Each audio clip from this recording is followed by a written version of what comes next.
Welcome once again aboard our ship, on a continuous journey toward the essence of truth. Since our journey began, we have been sailing through waves of questions, searching for answers, and moving step by step closer to the light that dispels the darkness of ignorance. In the previous episode, we pondered the question, can religion be the law that the Creator has set? Today, we continue our sailing across this vast sea to address a new question. What is the religion that the Creator has set? Let us complete the journey together, for the road is still long ahead of us. In previous episodes, we talked about those great abilities that the Creator has given us, the abilities that He has given us to understand this world, distinguish good from evil, and realize the existence of our Creator. These abilities are not just tools, but rather a natural instinct that makes us search for the truth. However, after the Creator has given us these great tools, it remains for us to use them to choose the path that leads us to Him. When we contemplate our lives, we find that humans, since time immemorial, have differed in their lifestyles, in the clothing that distinguishes them, in the traditions through which they express their culture. But most important of all, they have differed in their ways of approaching their Creator. Look around you and contemplate. You see the Jews with their distinctive clothing, with their rituals and worship that are different from others. You see the Christians with their churches and the hymns they raise in their prayers. Then you see the Muslims in their humility, kneeling and prostrating in silence.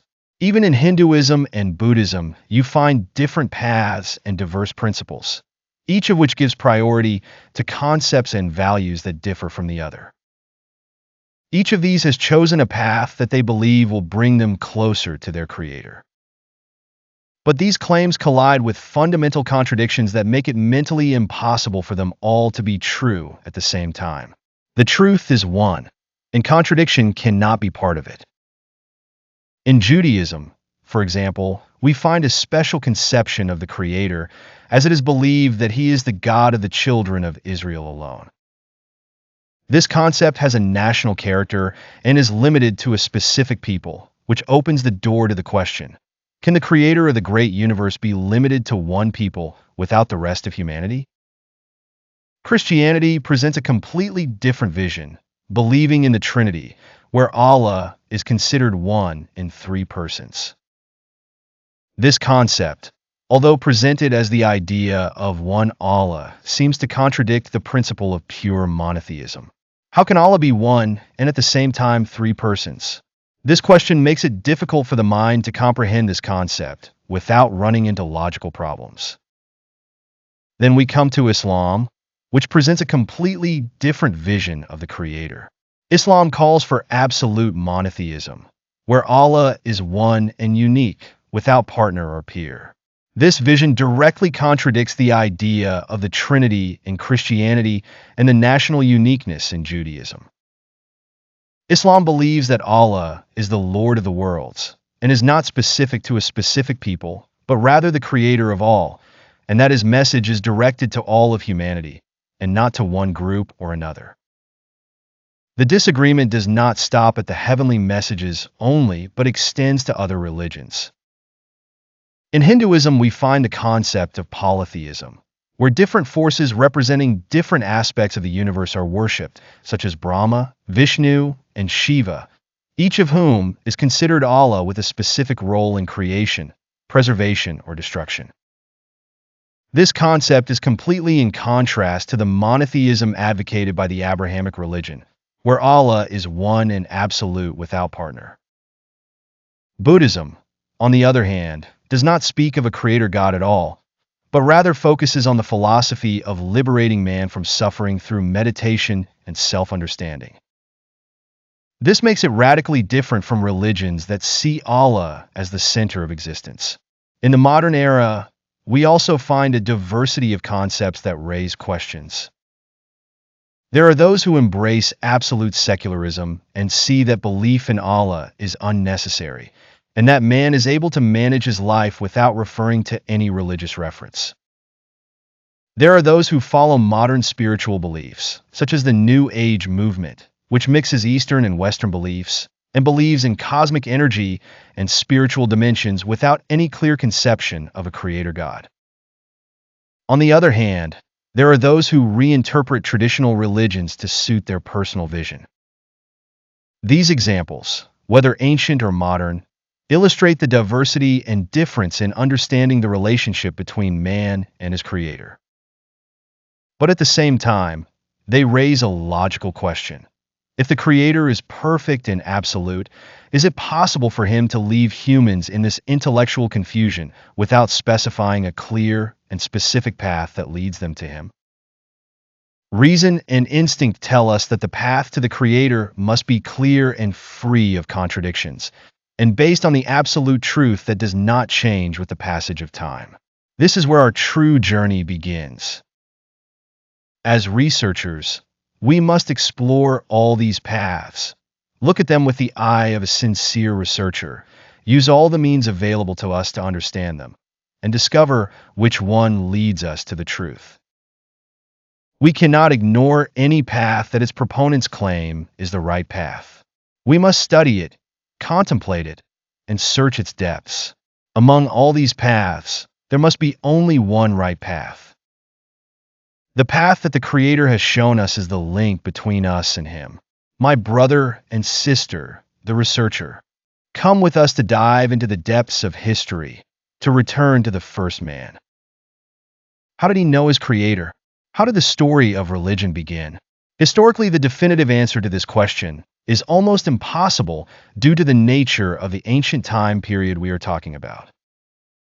The first man lived before the advent of writing and documentation, and therefore there are no historical texts or documents that can directly tell us about the nature of his relationship with his Creator. From a religious perspective, the heavenly messages, such as Judaism, Christianity, and Islam, see that the first man, Adam, was not primitive or ignorant, but was created directly on sound nature and was honored and taught from the beginning.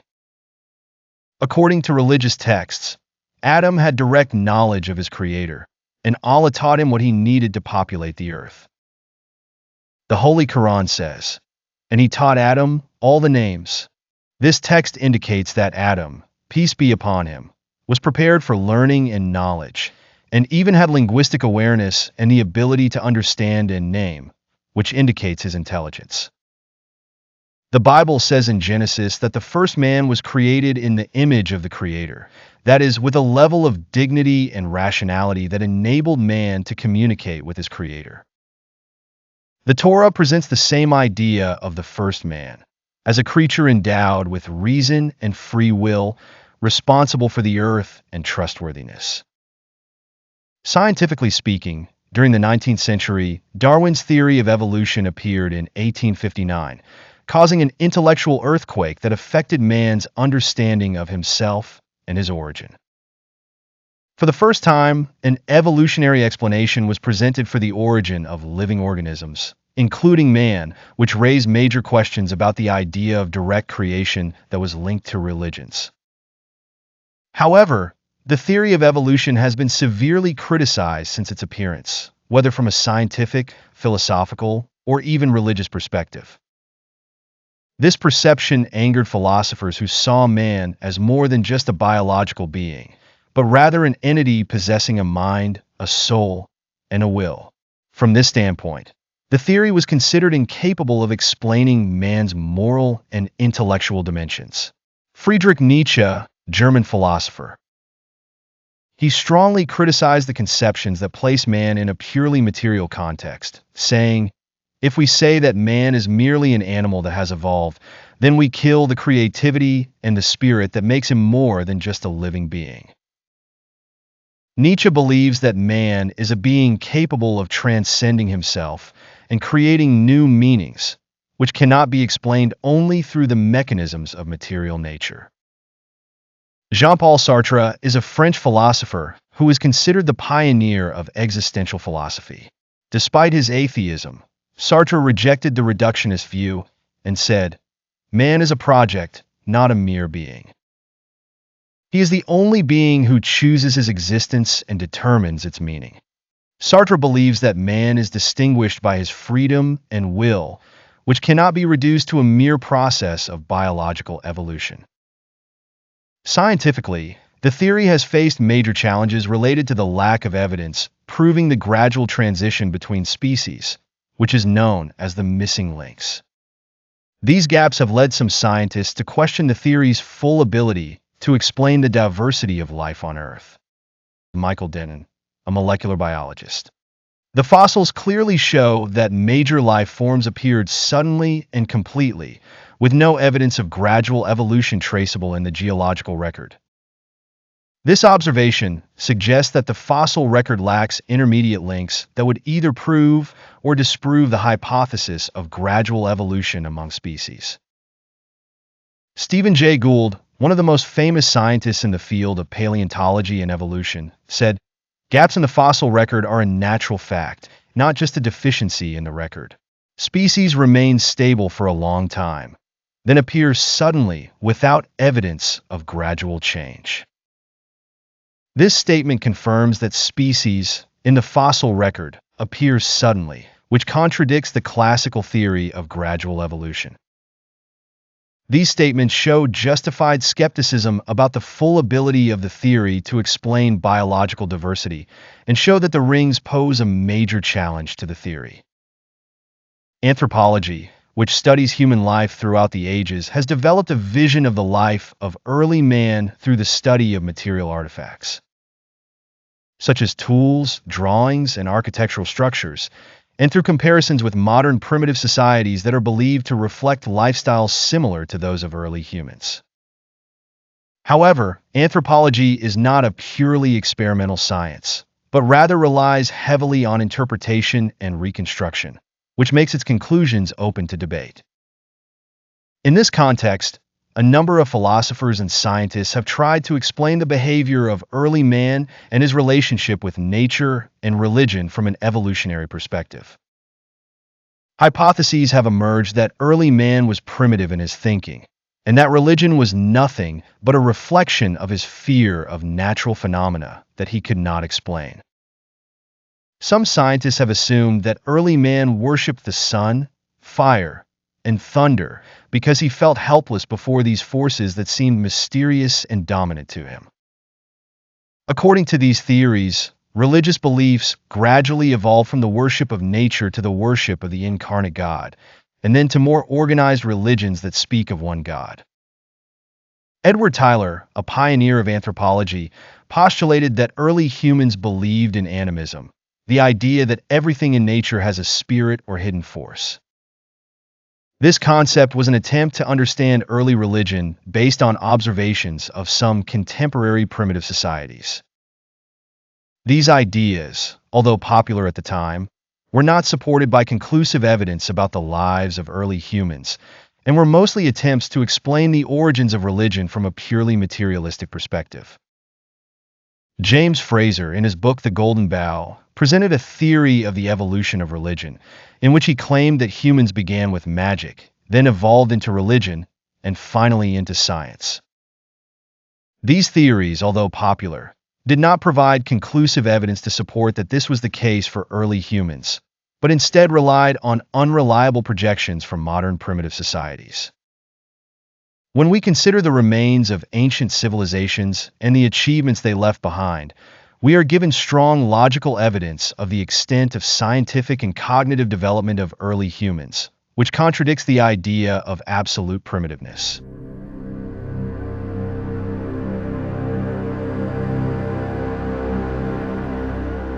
These citations include many achievements that can only be explained by a high level of intelligence and scientific organization. The construction of the pyramids, especially the Great Pyramid of Giza, is clear evidence of advanced engineering knowledge. The angles and orientations of the pyramids reflect a deep understanding of astronomy, as they match the 4 geographical directions with great accuracy. How could a primitive civilization have achieved such a feat without advanced scientific knowledge in engineering, mathematics, and astronomy? Even in the field of medicine, medical papyri discovered from ancient Egypt, such as the Edwin Smith Papyrus, revealed detailed knowledge of anatomy, surgery, and treatments.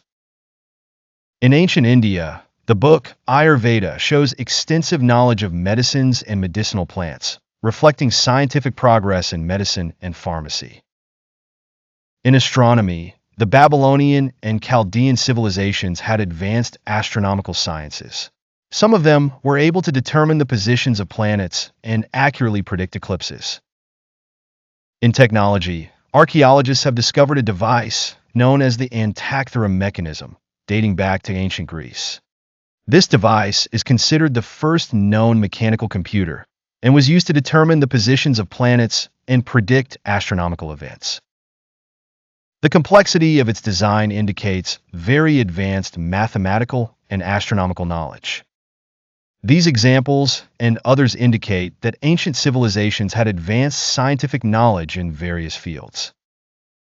This scientific development reflects the ability of ancient man to think logically, experiment, and apply practically, which proves that he was not a primitive being as some theories imagine. So why are some people so quick to assume that they are better than their ancestors? Weren't these ancestors our ancestors who built civilizations and established the rules of life? We must look at their conditions with fairness and try to understand their beliefs without imposing on them a preconceived notion that religion is merely a human creation.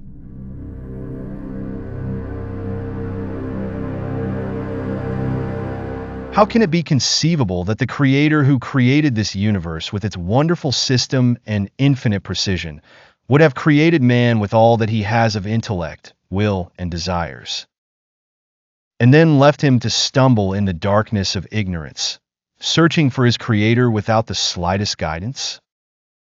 This is an idea that is impossible for a sound mind to accept. Logic says that the Creator must have made himself known to us from the beginning. Just as we do as humans, when we give birth to our children, we do not leave them in confusion about their situation. Rather, we guide them, teach them who we are, provide them with the means of knowledge and learning, and direct them in what serves their lives.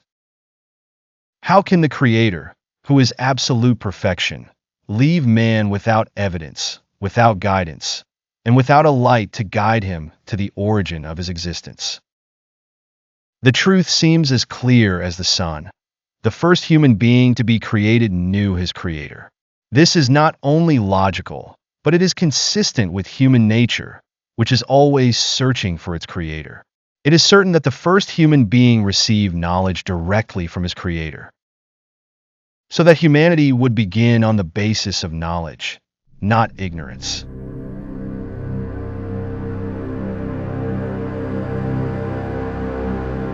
Reason rejects the idea that their worship was an invention of their own. It seems more reasonable to assume that the Creator communicated with them in the beginning, and then human whims came to distort the truth. Human nature sometimes tends to deviate from the principle. He does not like restrictions, he is inclined towards his desires, and he seeks control. It is not unlikely that these instincts may have influenced the message sent by the Creator, and over time they have turned into the worship of things or idols, which are matters that any sound mind rejects.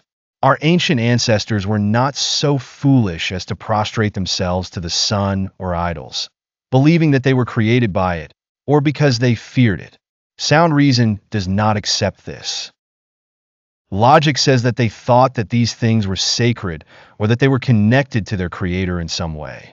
The priests must have told them that these idols were their means of communicating with the Creator. Yes, a sound mind can accept that there are those who claim that idols are a means of getting closer to the Creator. But why did they believe them?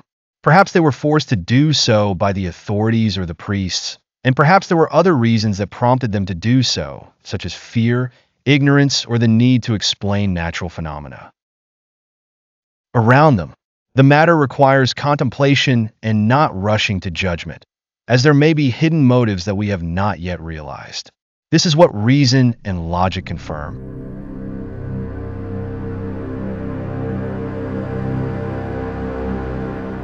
The mind, by its nature, does not accept the multiplicity of gods, just as it does not accept the multiplicity of absolute truths. Truth is in its essence one, and it cannot be there are absolute contradictory truths because that leads to chaos and contradiction in the cosmic system. However, reason acknowledges the existence of diversity in laws and legislations, diversity that is consistent with changing conditions and the change of time and place. Because people differ in their needs and circumstances, and because life itself it changes in nature over time and space. If we contemplate our human reality, we find that we do not accept pluralism in the management of the country. There is always a president, king, or leader who makes the final decision. No matter how many consultations or opinions there are, this leader may resort to advice due to his human weakness and his need for someone to help him make the right decision. However, the final decision remains one, issued by one will, because the multiplicity of absolute authorities leads to conflict and chaos. If we, as humans, do not accept multiplicity in leadership because of what we know of its consequences, how can we assume the existence of weakness or the need for multiplicity in the Creator? This is an idea that is not acceptable to sound reason. The idea of multiple gods necessarily means the existence of a conflict or conflict of will, which is something that contradicts the precise order that we see in the universe.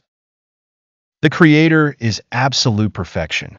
He does not need a partner or helper, nor is he characterized by weakness or deficiency that would make him need advice or assistance.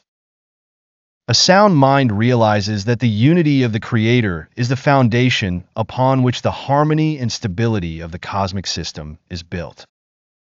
After contemplating this study based on science, reason, and common sense, it becomes clear to us that the heavenly messages are the closest to the truth, because they agree with reason and logic. The Creator, whom we do not see, sent us his messages through people whom he carefully chose. When we as humans want to convey a message or a teaching, we choose from among us people known for their honesty and trustworthiness to convey it. And this is what the Creator did. In every age, the Creator sends a messenger to carry his message to humanity, and these messages always agree with each other, and there is no conflict or contradiction between them, because they are from one source. This is an idea that is impossible for a sound mind to accept. Logic says that the Creator must have made himself known to us from the beginning. Just as we do as humans, when we give birth to our children, we do not leave them in confusion about their situation. The one Creator speaks to us about himself through these messages, teaches us the truth of his existence and attributes, corrects our misconceptions, and sets rules for us to follow in our lives. A sound mind accepts this completely, because when we leave our children at home, we are keen to teach them everything they need. We explain to them the rules of behavior, warn them of dangers, teach them ways to communicate with us, and tell them what is beneficial for them and what they should avoid. This behavior is very logical, and it is a reflection of what the Creator does with his servants. The idea that the Creator sends us messages through pious, honest men known for their honesty and trustworthiness is a very natural idea because it is consistent with logic and reason. The Creator did not create us in vain and leave us without guidance. Rather, he watches us and knows everything about us, and this is self-evident. Any employer, for example, monitors his employees, sets conditions and rules for work, warns them against mistakes, and prepares incentives for those who do good work and punishments for those who neglect or corrupt. This is our nature as humans, and it is logical that the Creator who created us would do the same thing, but on a greater and more comprehensive level. The mind accepts this completely, because the Creator is the one who created the mind, the heart, and the limbs, and it is impossible for him to create something that contradicts his nature or the message he wants to convey to us. The Creator created us in a way that is consistent with him and his message, and for this reason the heavenly messages are consistent with our human nature and harmonize with our minds. because they are from an all-knowing and wise Creator who knows our needs and sets for us the right path that we must take to achieve the purpose of our existence. But the question that imposes itself here is, if this religion is from the Creator, why do people differ about it? And what is the reason that made the religion that should be a force of unity a source of conflict?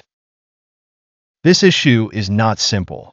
We are facing a complex issue that requires deep thinking and a fair approach based on solid foundations, not preconceived judgments. What we need is an approach that reconciles reason and nature, an approach that helps us understand the reasons for people's differences in religion and the reason for these conflicts. It reveals to us how the relationship between man and his Creator began, and how religion can be a bridge that unites people instead of being a cause of their division. We have come a step closer to the truth, and a question has appeared on the horizon that may lead us to know the Creator. Why do we differ in religion? What are the roots of the conflict and its effects? In the next episode, inshallah, we will delve into this question together and search for the answer. We will try to uncover together. Can the Creator be known as He truly is through multiple paths, or has He defined a specific path that, if followed, will lead us to Him? In the next episode, Allah willing, we will face this question together and explore the answer. Your journey to the truth is an ongoing one. It may seem challenging and long, but it is worth every effort made to reach the desired goal. It is a journey that requires patience, reflection, and deep thought, but it ultimately holds the most beautiful meanings and profound values. Stay with us, for the answer to this question may be a new key to a deeper understanding of our lives and purposes. The horizon is still vast before us, and the journey has not yet ended. I ask Allah to make us among those who learn and act upon what they have learned, so that our knowledge becomes a light that illuminates our path in this world and the hereafter. Peace be upon you, and the mercy and blessings of Allah.